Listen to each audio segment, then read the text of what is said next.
Russia तैयारी कर रहा है इंडिया को S-500 सिस्टम्स जो हैं वो बेचने के लिए। ये बात एक्चुअली कही गई है रशिया के जो एम्बेसडर हैं इंडिया के लिए, डेनिस एलिपोव द्वारा। तो रशियन मीडिया से बात करते हुए उन्होंने ये चीज़ साफ करी कि रशिया द्वारा कंसीडर करी जा रही है पॉसिबिलिटीज़ को, जिसके अंतर्गत S-500 सिस्टम्स जो हैं वो इंडिया को बेचे जा सकते हैं।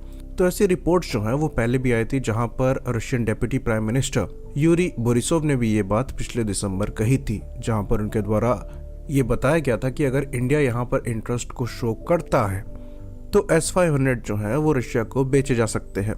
तो यहाँ पर एक चीज़ हम क्लियर कर दें कि ये कन्फ्यूजन है कि S-500 जो है वो सक्सेसर है S-400 का, पर ऐसा बिल्कुल नहीं है।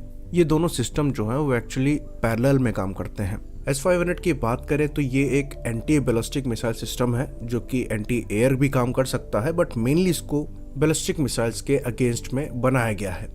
और S-500 द्वारा रशियन डिफेंस फोर्सेस से ही जो एंटी बैलिस्टिक मिसाइल्स हैं उन्हीं को रिप्लेस किया गया है। तो S-400 लेने के बाद S-500 लेना जो है वो काफ़ी ज़्यादा सेंस बनाता है। तो अगर हम S-500 की बात करें तो इसे मेनली इंटरकॉन्टिनेंटल बैलिस्टिक मिसाइल और हाइपरसोनिक क्रूज मिसाइल्स को इंटरसेप्ट करने के लिए बनाया गया है। तो यहाँ पर आपको इंटरकॉन्टिनेंटल बैलिस्टिक मिसाइल्स के अगेंस्ट में अराउंड 600 किलोमीटर की रेंज मिल जाती है, और अगर आपके बड़े अवैक्स जैसे टारगेट हैं तो उनके लिए अराउंड 500 किलोमीटर की रेंज मिलती है। तो एक नॉर्मल अवैक्स की जो ऑपरेशनल रेंज है उसको अराउंड 400 किलोमीटर के आसपास बताया जाता है, लेकिन अगर 500 किलोमीटर पर ये एयर डिफेंस सिस्टम जो है वो एयर स्पेस डिनाई करता है तो बेसिकली अवैक्स जो है वो इनके अगेंस्ट में यूजलेस हो जाएंगे।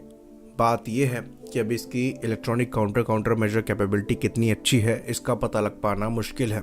तो एक्चुअल में 500 किलोमीटर में कितनी इफेक्टिवनेस होगी इस पर अभी टिप्पणी जो है वो नहीं करी जा सकती। ये ज़रूर कह सकते हैं कि टेस्टिंग के दौरान अराउंड 480 किलोमीटर की रेंज में इसने टारगेट को डिस्ट्रॉय किया हुआ है। वही कहा यह जाता है कि ये एक बार में करीबन 10 बैलिस्टिक हाइपरसोनिक टारगेट्स को इंगेज करने में सक्षम है, जिनकी स्पीड जो है वो मैक 18 से मैक 25 के बीच में हो। साथ ही साथ ये हाइपरसोनिक क्रूज मिसाइल्स को भी डिस्ट्रॉय कर सकती है जो कि मैक 5 के ऊपर ट्रेवल कर रही हो। तो ये अराउंड 180 से 200 किलोमीटर के एल्टीट्यूड पर जा सकती है किसी बैलिस्टिक मिसाइल को एंगेज करने के लिए, जिसकी वजह से ये लोअर अर्थ ऑर्बिट में जो सैटेलाइट्स रिवॉल्व कर रही हैं ये उनको भी टारगेट कर सकती है। साथ ही साथ इसका जो रिस्पॉन्स टाइम है वो S-400 के कंपैरिजन में काफ़ी कम है। S-400 का जो रिस्पॉन्स टाइम है वो अराउंड 10 सेकंड्स का है, वहीं पर S-500 का जो है वो अराउंड 4 सेकंड का है। तो ये एक मोबाइल सिस्टम है, इसको रैपिडली कहीं भी डिप्लॉय किया जा सकता है ज़रूरत के अनुसार, तो इसकी एक्चुअल पोजीशन का पता लगा पाना भी एक मुश्किल टास्क है। बाकी सिस्टम की बात करें तो यहाँ पर मिसाइल सिस्टम है, कमांड सिस्टम है, उसके बाद कई रेडार्स हैं। तो जो लॉन्च व्हीकल है उसे 77P6 कहा जाता है, जो कमांड पोस्ट है उसको 55K6MA कहा जाता है। यहाँ पर S-400 का एक मॉडिफाइड 91N6A रडार है जिसे बिग बर्ड कहा जाता है, जैसा कि आपने S-400 वाली वीडियो में देखा होगा। दूसरा यहाँ पर 96L6 चीज बोर्ड रडार का ही एक मॉडिफाइड वर्जन है। तीसरे और चौथे रडार की बात करें तो यहाँ पर एक्सक्लूसिव S-500 के रडार्स हैं, जिसमें 76T6 मल्टीमोड एंगेजमेंट रडार है, दूसरा 77T6 anti ballistic missile engagement radar है।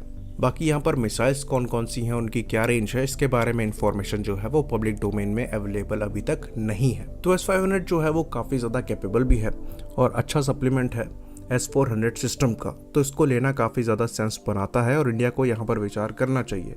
ऑल्दो US सैंक्शंस की बात यहाँ पर होती है, पर उससे फ़र्क नहीं पड़ना चाहिए क्योंकि हमें अपने डिफेंस को खुद ही देखना है। खासकर जिस तरह का थ्रेट जो है वो अब निकल कर सामने आ रहा है, जहाँ चाइना द्वारा कई तरह के हाइपरसोनिक सिस्टम्स जो हैं वो बनाए जा रहे हैं, तो यहाँ पर S-500 जैसे सिस्टम की जो रिक्वायरमेंट है S-400 के साथ वो और भी ज़्यादा बढ़ती हुई नज़र आ रही है। तो यहाँ पर भी हमें विचार करना चाहिए और रशिया से और भी ज़्यादा फाइटर एयरक्राफ्ट लेने के बजाय हमें ऐसे एयर डिफेंस सिस्टम्स जो हैं वो लेने चाहिए जो कि ज़्यादा कारगर निकल कर सामने आएंगे। इसी बात पर हम इस वीडियो को ख़त्म करेंगे। लाइक करिए, सब्सक्राइब करिए। जय हिंद।